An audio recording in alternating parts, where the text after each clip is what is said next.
अब आगे हम लोग इतना कवर कर लिया। अब उसके बाद हम लोग थोड़ी सी बात एक नज़र चलते चलते लिपि पर डाल लेते हैं। चलिए अब हम लोग चलते चलते एक नज़र लिपि पर डालते हैं। ठीक है, लिपि क्या होती है? हम ये तो जानते हैं कि हमारे देश में अनेक भाषाएं बोली जाती हैं और सबको लिखने का अपना अपना तरीका होता है। ठीक, लिपि, इसी को हम स्क्रिप्ट कहते हैं।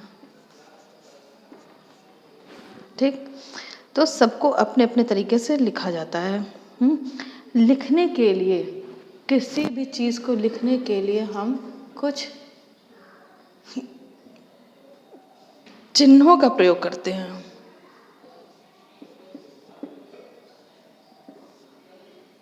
चिन्हों का प्रयोग करते हैं। इन्हीं चिन्हों को क्या कहते हैं? हम लिपि कहते हैं। लिपि क्या होती है? कुछ चिन्हों का प्रयोग करते हैं भाषा को लिखने के लिए।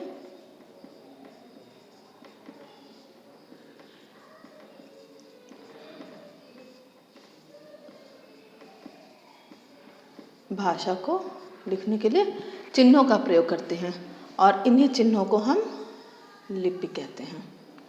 क्लियर? तो लिपि क्या होती है? अब मैं कुछ इम्पॉर्टेंट भाषाएं और उनकी लिपियां बता रही हूँ आप लोगों को, यहाँ पे लिख रही हूँ। आप लोग इसको समझिएगा और इसको याद कर लीजिएगा।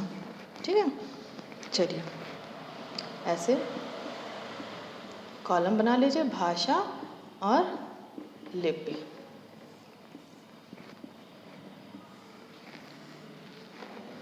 लाइन मत कीजिए, डैश दे के लिखिएगा बीच में, ज़्यादा सही रहेगा।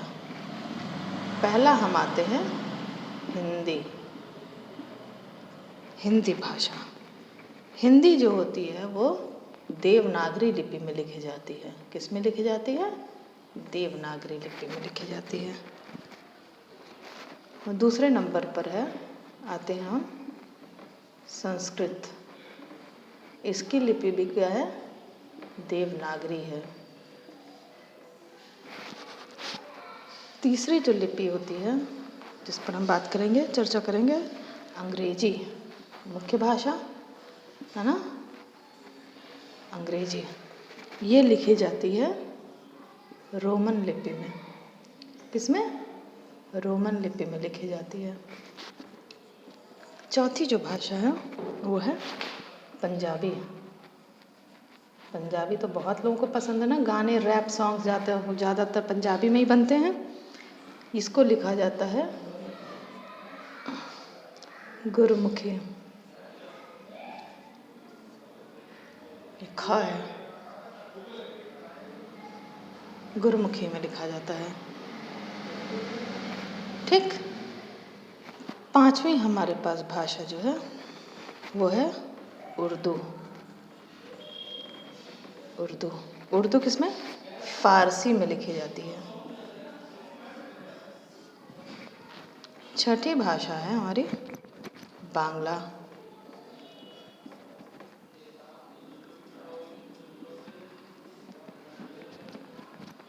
बांग्ला, इसकी लिपि बांग्ला ही है, बांग्ला लिपि। सातवीं जो भाषा है वो है हमारी मराठी। आता माझी सटकली है ना मराठी, ये होता है देवनागरी। आठवीं जो भाषा होती है, आई होप सबको नीचे तक दिख रहा होगा। आठवीं भाषा जो होती है हमारी गुजराती। यहाँ के हमारे प्रधानमंत्री जी हैं, हमारे गृह मंत्री जी हैं गुजरात के, है ना, जेठालाल। ठीक, गुजराती। गुजराती किस में लिखी जाती है? देवनागरी में लिखी जाती है। तो देखिए देवनागरी का क्षेत्र कितना बड़ा है ना। कितनी सारी भाषाएं देवनागरी में लिखी जा रही हैं। और हमारा पड़ोसी देश नेपाल, नेपाली भाषा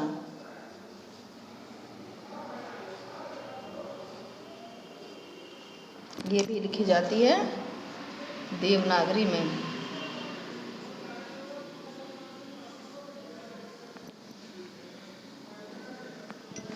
ठीक, तो ये इम्पोर्टेंट है, बहुत इम्पोर्टेंट है, इसको याद करेंगे आप लोग।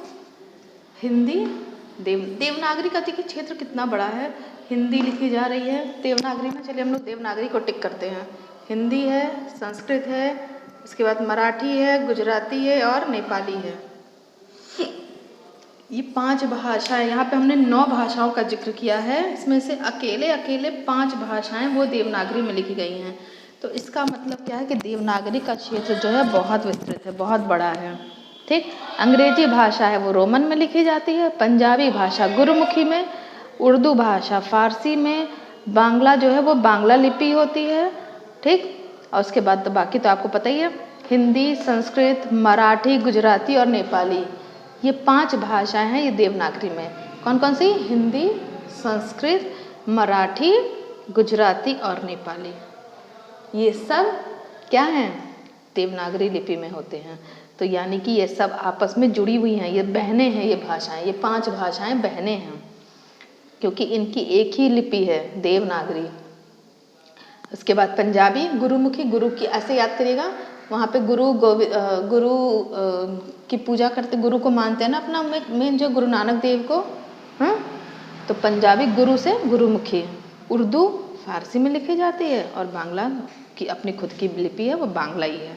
ठीक, चलिए इतना हो गया हमारा ये टॉपिक क्लियर, बोली के बारे में, सॉरी लिपि के बारे में हो गया। तो मैंने आप लोग को लिपि पढ़ा दिया।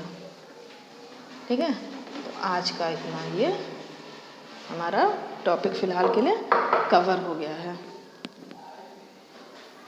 अब हम अगला जो टॉपिक कवर करेंगे वो होगा हमारा वर्ण विचार। तो मैंने आप लोगों को व्याकरण के भेद बताए थे पहले, याद होगा आप लोगों को व्याकरण के भेद। ये आपका है लेसन नंबर 2, वर्ण विचार। ठीक है, लेसन वाइज इसको डिस्कस करेंगे। तो जब मैंने आपको व्याकरण के भेद बताया था तो एक बार हम उस पर ओवरव्यू कर लेते हैं। व्याकरण के भेद, इसको मैंने 3 भेद बताए थे। पहला क्या बताया था? वर्ण विचार बताया था, याद है? दूसरा बताया था मैंने शब्द विचार, और तीसरा बताया था मैंने वाक्य विचार। आज हम क्या, मेरा लेसन में क्या है? वर्ण विचार है। ठीक, तो यानी कि आज हम इसके बारे में बात करेंगे। इन दोनों के बारे में हम बात बिल्कुल भी नहीं करेंगे, इनको टच भी नहीं करेंगे। ठीक है, तो इसको रब कर देते हैं और हम शुरू करते हैं वर्ण विचार। वर्ण को इंग्लिश में हम बोलते हैं लेटर। क्या बोलते हैं? लेटर बोलते हैं, है ना? लेटर इंग्लिश में कितने होते हैं? 26 होते हैं ना, ABCDEFG and so on up till Z, है ना? लेकिन जो हिंदी का वर्ण समूह है वो बिल्कुल अलग है। इनको वर्गों में बांटा गया है। तो जब हम इनको वर्गों में बांटेंगे तो उसको बांटने से पहले हम क्या करेंगे कि सबसे पहले हम वर्णमाला के बारे में जानेंगे। नहीं, उसके पहले हम वर्ण जान लेते हैं कि वर्ण क्या होता है। ठीक है, तो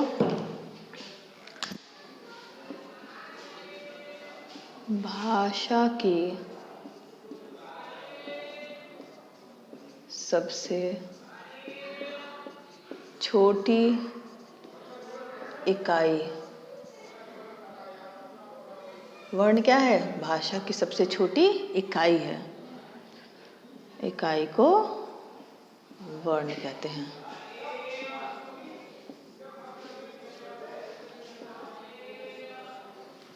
क्लियर?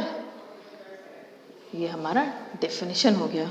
अगर ये सवाल है कि वर्ण किसे कहते हैं या भाषा की सबसे छोटी इकाई को क्या कहा जाता है, तो आंसर होगा भाषा की सबसे छोटी इकाई को वर्ण कहते हैं, या वर्ण किसे कहते हैं तो भाषा की सबसे छोटी इकाई को वर्ण कहते हैं। ठीक है, 2 तरह का क्वेश्चन बन रहा है इसमें। फिल इन द ब्लैंक्स में पूछ देगा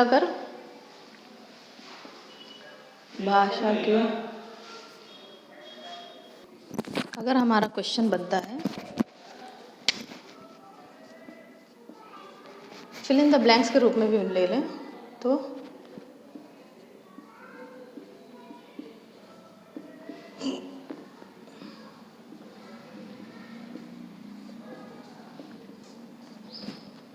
डैश कहते हैं। ठीक है, तो ये अगर बनता है इस तरह का फिल इन द ब्लैंक्स तो क्या होगा यहाँ पे उत्तर वर्ण हो जाएगा। ठीक, या अगर हम प्रश्न के रूप में लेते हैं, ये तो फिल इन द ब्लैंक्स के रूप में बताया था, अगर प्रश्न के रूप में अगर हम देखें तो भाषा के सबसे छोटी इकाई को क्या कहते हैं, तो उत्तर क्या हो जाएगा भाषा की सबसे छोटी इकाई को वर्ण कहते हैं। ये हमारा उत्तर हो जाएगा। ठीक है, या एक और तरीके से प्रश्न बन सकता है हमारा, वर्ण किसे कहते हैं। ठीक, तो इस केस में भी उत्तर हमारा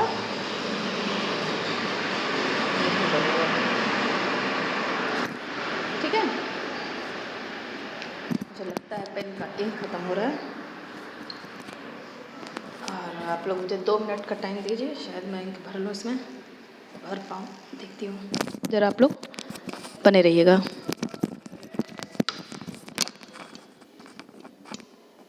तो चलिए, हो गया, इंक भी फिल हो गया और उम्मीद करती हूँ कि अच्छे से दिखेगा। तो ये हो गया था क्वेश्चन फॉर्मेट कि कैसे क्वेश्चन बन सकता है। प्रश्न के रूप में भी आ सकता है, फिल इन द ब्लैंक्स के रूप में भी आ सकता है। ठीक है, तो ये था हमारा वर्ण के बारे में। अब जो हम बात करेंगे, डिस्कस करेंगे, वो होगा हमारा वर्णमाला। क्या है? वर्णमाला। अच्छा लिखने लगा। वर्णमाला, इंग्लिश में इसको कहते हैं हम अल्फ़ाबेट्स। अल्फ़ाबेट्स कहते हैं। तो वर्णमाला क्या है? वर्णों के क्रमबद्ध समूह को वर्णमाला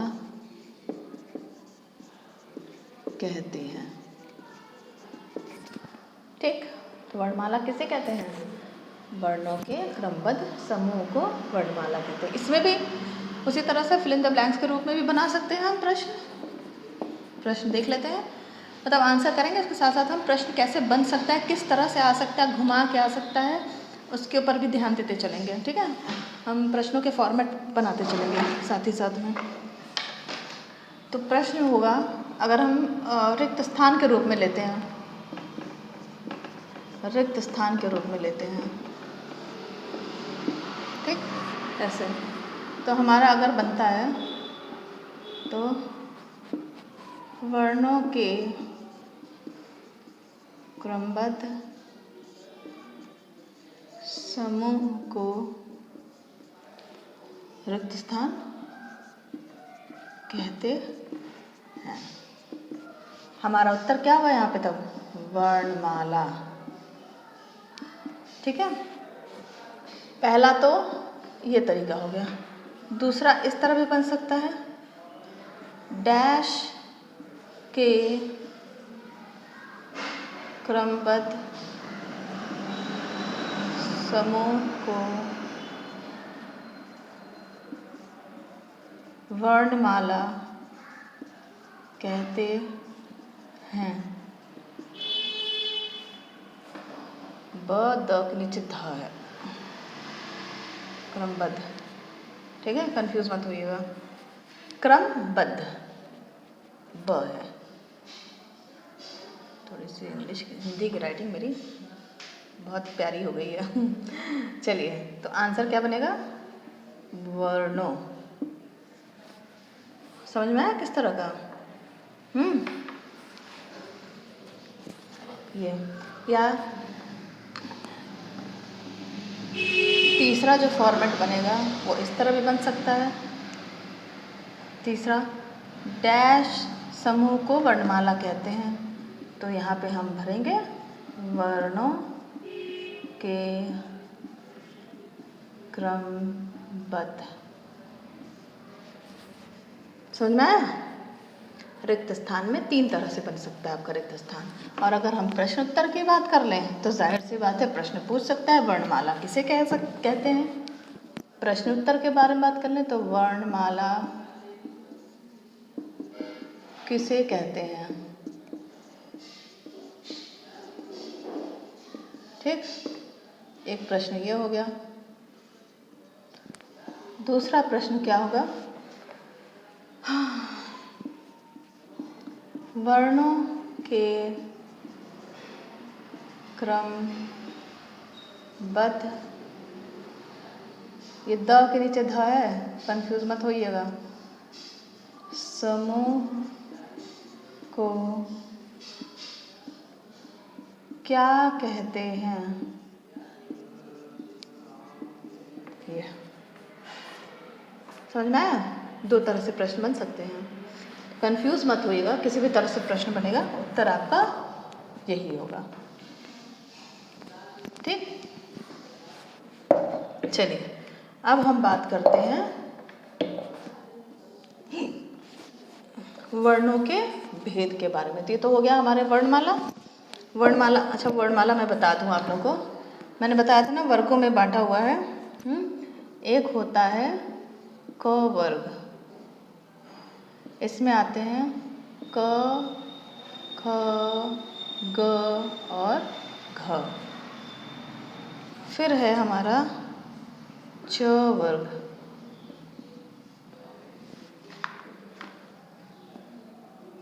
अंगा, सॉरी इसको तो मैंने ध्यान ही नहीं दिया था, अंगा को छोड़ कैसे दिया। अंगा।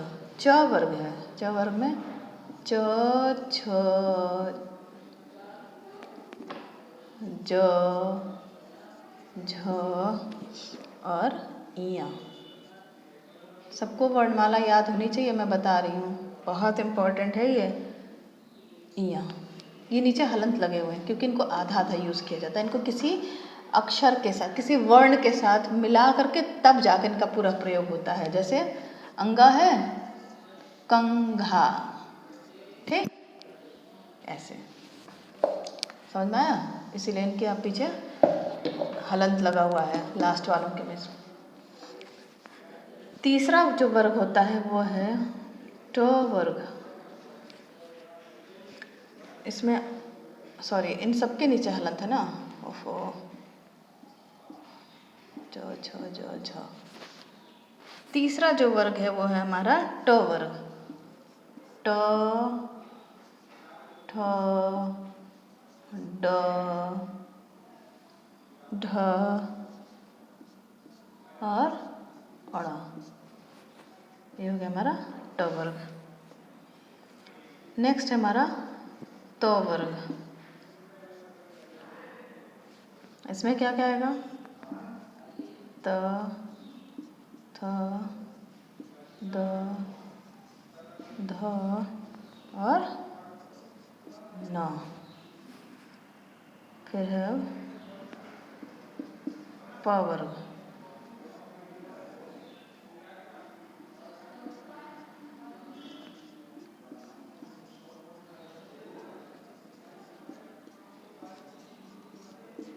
ठीक, प, फ, ब, भ, म। उसके बाद आता है हमारा अंतस्थ। अंत,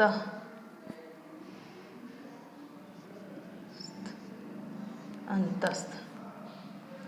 इसमें आते हैं हमारे य, र, अंदर से निकलता है ये, ठीक है। ल, व, ये 4 है इसमें।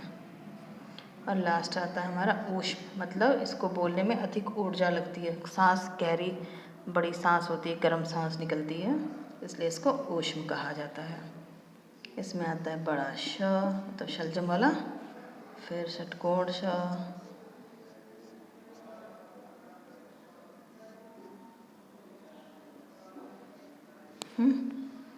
फिर छोटा सा, और फिर हाँ, ठीक है। इसके अतिरिक्त हमारे पास होते हैं कुछ संयुक्त व्यंजन होते हैं। संयुक्त व्यंजन 4 हैं। संयुक्त व्यंजन वे व्यंजन होते हैं, 2 अलग अलग व्यंजन को मिला के एक व्यंजन बनता है, उसको हम संयुक्त व्यंजन कहते हैं। कितने होते हैं ये संख्या में? 4 होते हैं, ठीक है। कौन कौन से हैं? क्षत्रिय छ, ये किससे मिलके बनता है? ये क प्लस षटकोण श के मिलने से बनता है।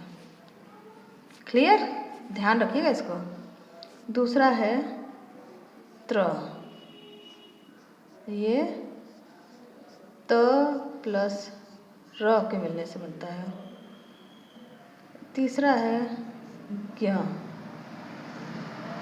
ये बनता है इय प्लस ज, ज प्लस इय। और जो चौथा है वो है श्र, श्रीमान वाला, ये बनता है बड़ा श, शलजम वाला श प्लस र। आई होप क्लियर हो रहा होगा सबको? सबको दिख रहा है? नहीं दिख रहा है तो ये देख लीजिए अच्छे से। थोड़ा सा इसको मैं नीचे करती हूँ, और ये इस तरह से है, ठीक। तो ये 4 हमारे संयुक्त व्यंजन हैं। कौन? क्ष, क्ष, ये किसको बोलते हैं? क्ष, जैसी आवाज़ क जैसे गले में निकलती है, लेकिन उसको बाहर कक्ष नहीं बोलते हैं, क्ष बोलते हैं। क्ष, त्र, ज्ञ, श्र, ठीक। तो ये संयुक्त व्यंजन है। तो हमारी वर्णमाला कौन कौन सी है? क वर्ग क ख ग घ ङ, च वर्ग में च छ ज झ इय, ट वर्ग में ट ठ ड ढ ण, त वर्ग त थ द ध न, प वर्ग प फ ब भ म, अंतस्थ य र ल, उष् श श स ह, और संयुक्त छत्र ज्ञ और श्र। क्लियर? ये याद होना चाहिए आप लोग को। देखिए वर्ग जो बटे